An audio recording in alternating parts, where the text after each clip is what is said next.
If you gave 1,000 people a list of adjectives to describe themselves with, and one of the adjectives was happy and another of the adjectives was social, you'd find that those who rated themselves high on happy would also rate themselves high on social, and those who rated themselves low on happy would also rate themselves low on social. And by looking at those patterns of covariation, you can determine what the essential dimensions are of human personality.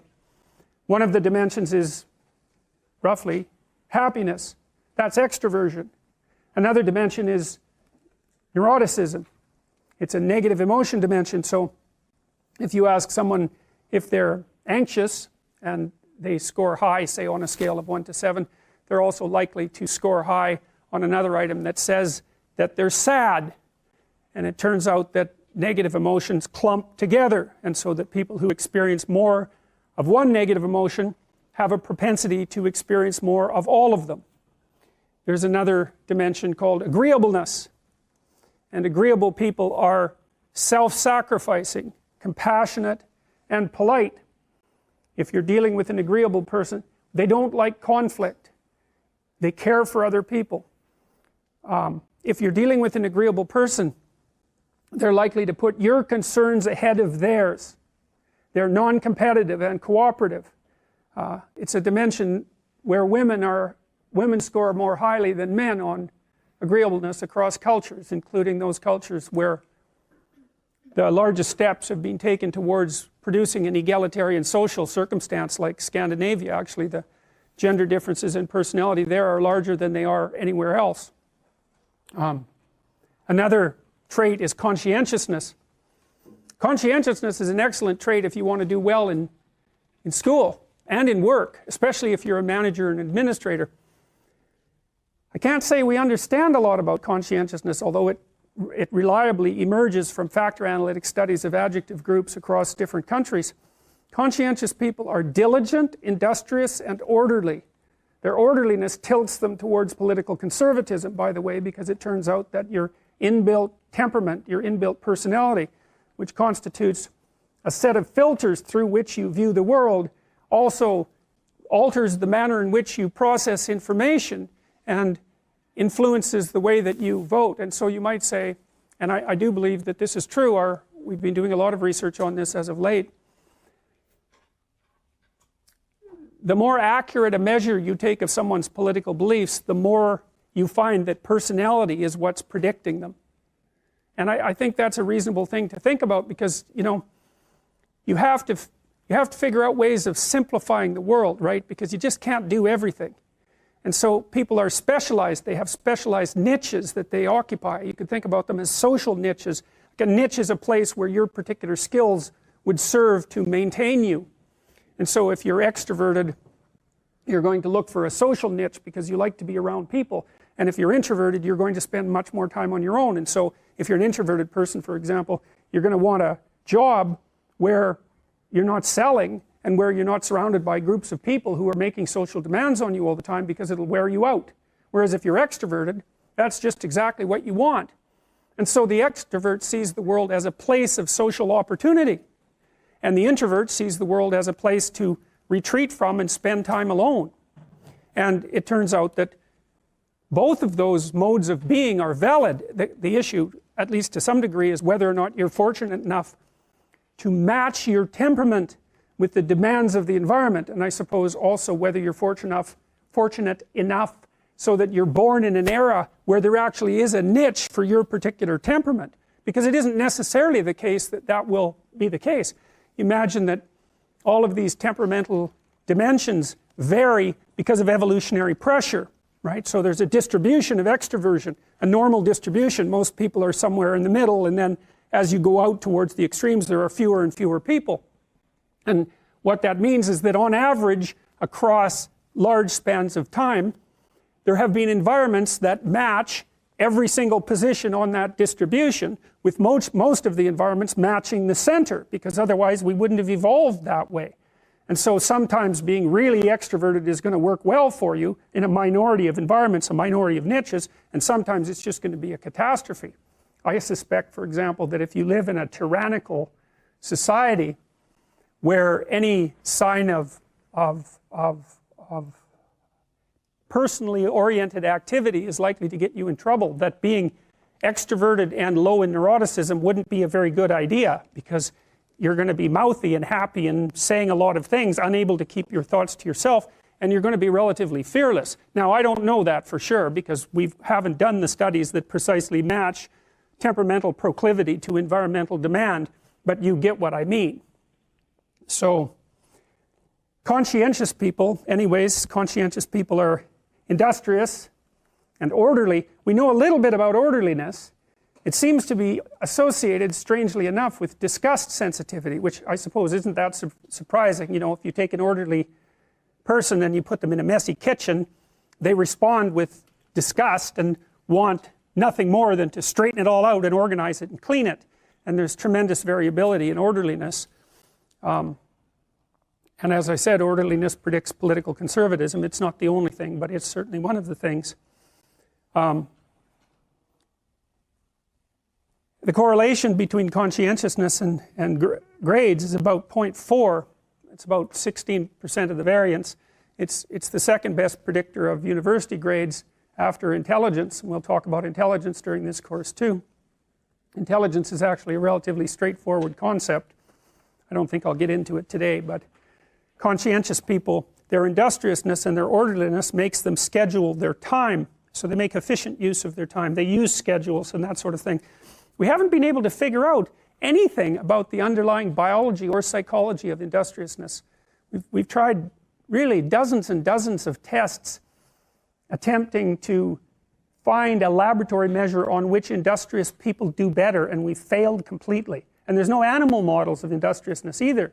And so I would say it's a great mystery that remains at the heart of trait psychology.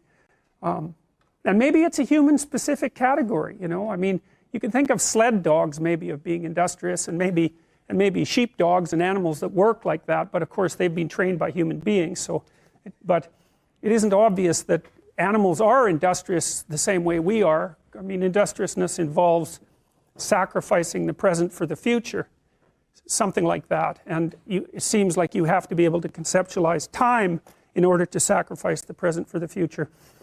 One of the things that I would recommend that you do as students in this course, and maybe in every course, speaking of industriousness, is come up with a plan of attack for the course and use a scheduler. You know, if you treat your university career like a full-time job, you're much more likely to succeed. And if you keep up on the readings and you keep up on the essays and all of that, then you're much less likely as well to fall into despair when you get too far behind.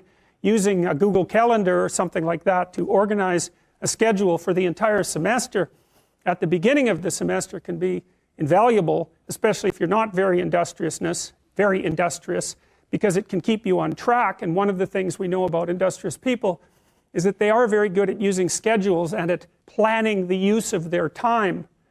And so I would like to say that you should all be smarter, but I don't know how you could be smarter.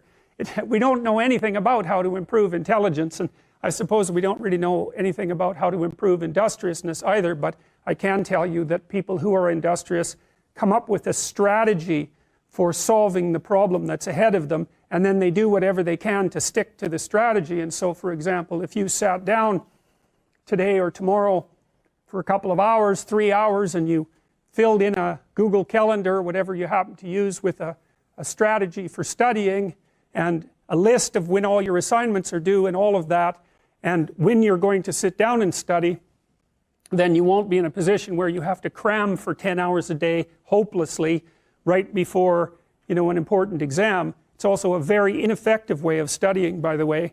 I mean, first of all, people who cram for 10 hours say they're studying for 10 hours, but they rarely are because, well, I can't study for 10 hours. I don't have the power of concentration that would enable me to do that for that prolonged period of time.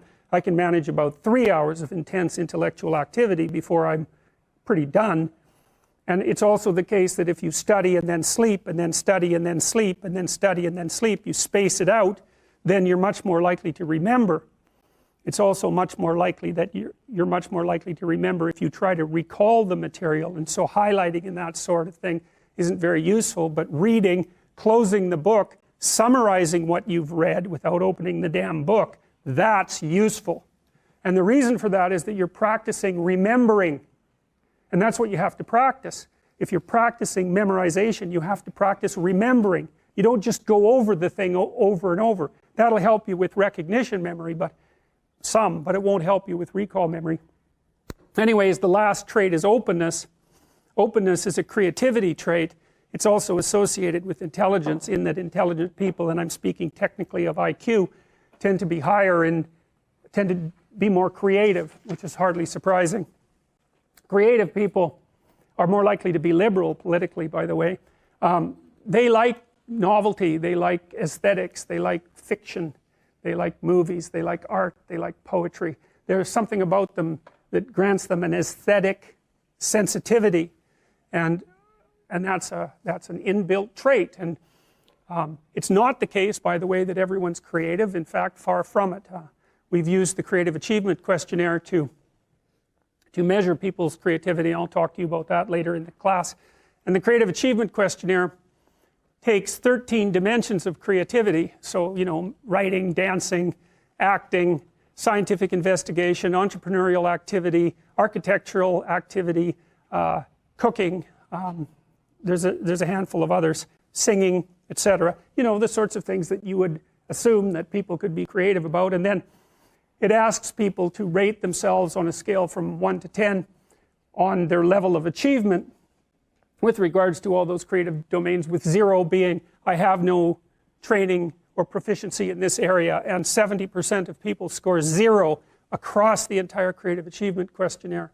A tiny proportion of people are outliers, way out, and they're creative in many dimensions simultaneously and exceptionally creative. And it turns out, as you'll find out, that pattern, which is called a Pareto distribution, where most people stack up at 0 and a few people are way out on the creative end, characterizes all sorts of distributions, like the distribution of money, for example, which is why 1% of the people have the overwhelming majority of the money.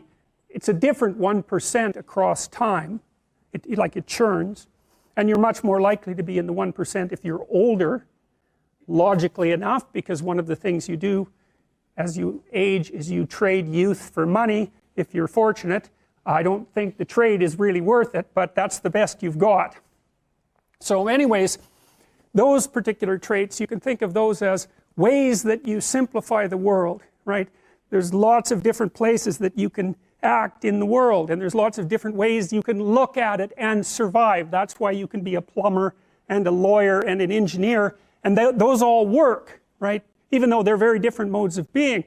And you can have different personalities and survive, as long as you're capable of finding the place where your particular filters and behavioral proclivities match the demand of the environment. And a huge part, I would say, of successful adaptation is precisely that.